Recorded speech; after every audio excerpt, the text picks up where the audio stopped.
Very happy to be able to join you again today as we open up a portion of God's Word. In today's lesson, I want to look at a verse in 1 Corinthians chapter 16, in verse 16 and 17. There we find Paul is talking about a family from the name of Stephanas. We don't know much about Stephanas. Actually, his name is only mentioned twice, once in this verse and once in 1 Corinthians 1 and verse 16. But notice what Paul says concerning this family.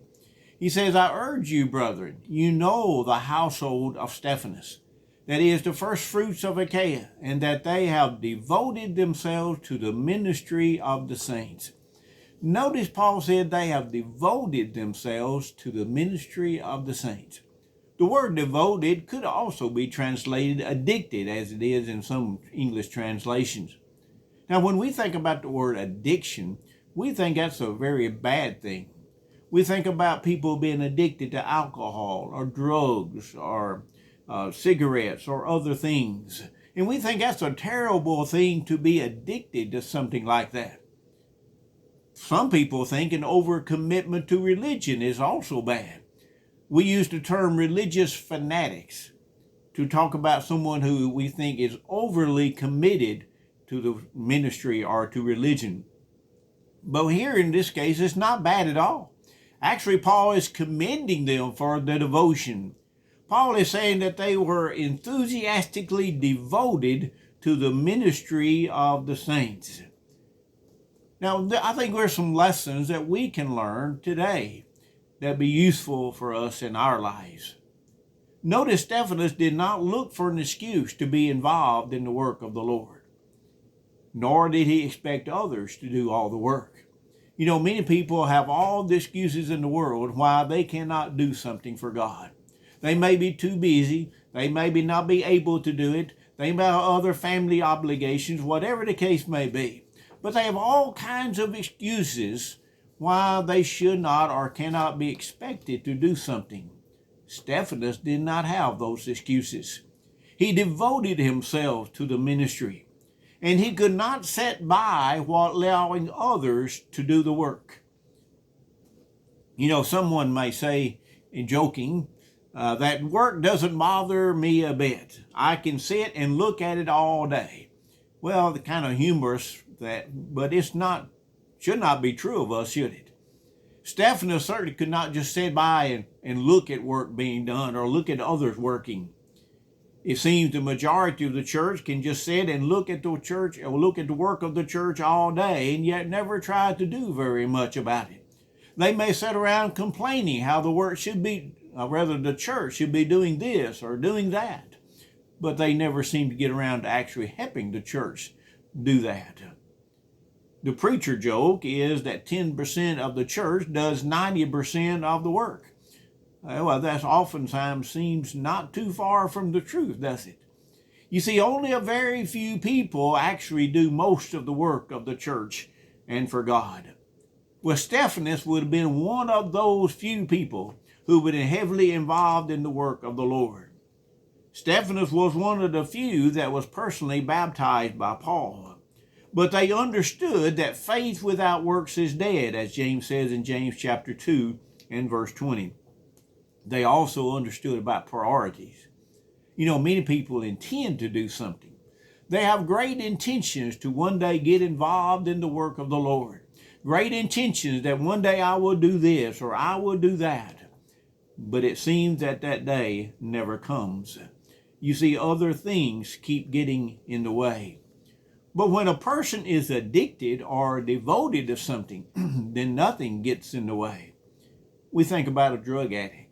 You know, a drug addict will do almost anything to get the drugs that he needs. Now, many of those things would be harmful to other people. They are extremely bad, but nevertheless, the point is, nothing gets in the way of him and his drugs.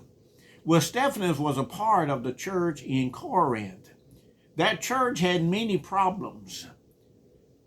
The congregation, for instance, did not have enough concern for Paul. But Stephanas and just a few others did the work that the entire church should have been doing, according to 1 Corinthians 16 and verse 17. You see, their desire to help Paul in his work was their number one priority. Where is the church in your list of priorities? Would you say, could it be said of you that you are devoted to the work of the Lord? That you are devoted to the work of the church? That should be true of all Christians. We should be devoted to the Lord and devoted to His work. That means their church and God's work should be the number one priority in our life. But for far too many people, that is not true. For far too many people, the work of the Lord is way on down the list as far as our list of priorities. But if we are truly addicted or devoted to something, then that will not be true. You know, addiction also compels you to do something. An addiction drives you or constrains you. You know, our addicts will often say that they want to quit, but their addiction is simply too strong and they simply cannot control it. And they must have the drugs or the alcohol, whatever they are addicted to. We know the love of Christ should also compel us as well. In 2 Corinthians 5 and verse 14, notice Paul said, "For the love of Christ compels us, because we judge thus that if one died for all, then all died." Notice Paul said, the love of Christ compels me and should compel us as well. Now, we're not sure whether it's God's love for us or our love for God is what Paul is talking about in this verse. And it really doesn't matter because the same is true in either way. But the love of Christ should compel us to do something for God because of what God did for me in sending His Son to die on the cross for me. That means I should want to do something for God as well. You know, Paul said he was a debtor to the Greeks and the barbarians, to the wise and the unwise. Romans 1 and verse 14. He had a debt that he had to pay. That was not monetary debt, but it was a debt based on what he had received from God, the gift of salvation. You know, when we place ourselves under the control of the Spirit and His Word, then we will be compelled to do things that may seem foolish to the world. We'll be involved in working for the Lord, many times to a far greater extent than the world thinks is suitable or even wise. But we will be busy working for the Lord. Stephanus and his house were busy working for the Lord. You know, God and His church need many more people who are addicted to God, or who have addicted themselves to the service of God. An addict also does not wait for someone else to satisfy his addiction. You know, he seeks it out. He does not wait for someone else to give him the things that he needs. He does not sit around complaining how other people do not take care of him or do not see after his needs and that sort of thing. He seeks it out. He satisfies it himself. Thus, one who is devoted to the service of God does not wait to be asked to do something. We often say the church is a group of volunteers. No one forces you to do anything for God. No one is going to force you to work for God. No one is going to force you to become a member of the church even. We choose to do it ourselves. But once we become a member of the church, of Lord's body, then we should want to be involved in the work of the church. God was certainly a volunteer, wasn't He? God voluntarily gave His Son on the cross. Jesus was a volunteer. He volunteered to come on earth and willingly gave Himself and gave His life on the cross.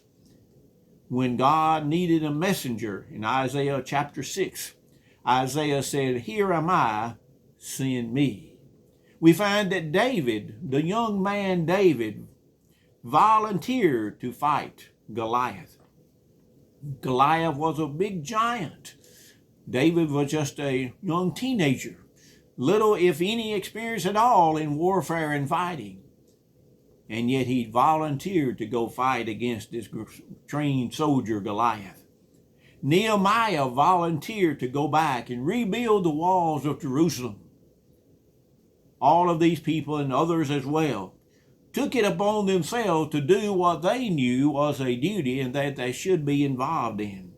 They considered it a great privilege to be involved in the work of the Lord, and they would not shrink back from doing that work. And yet there's so many Christians today will not do anything at all unless they are asked. And then even they will not do it unless they can find no reasonable excuse not to do it. We need not wait for other people to ask us to do something. We need to act, and we need to act as if it's a favor to help other people. It's a favor to them and to you by allowing you to help. We need to remember that we do not work for man. We work for God.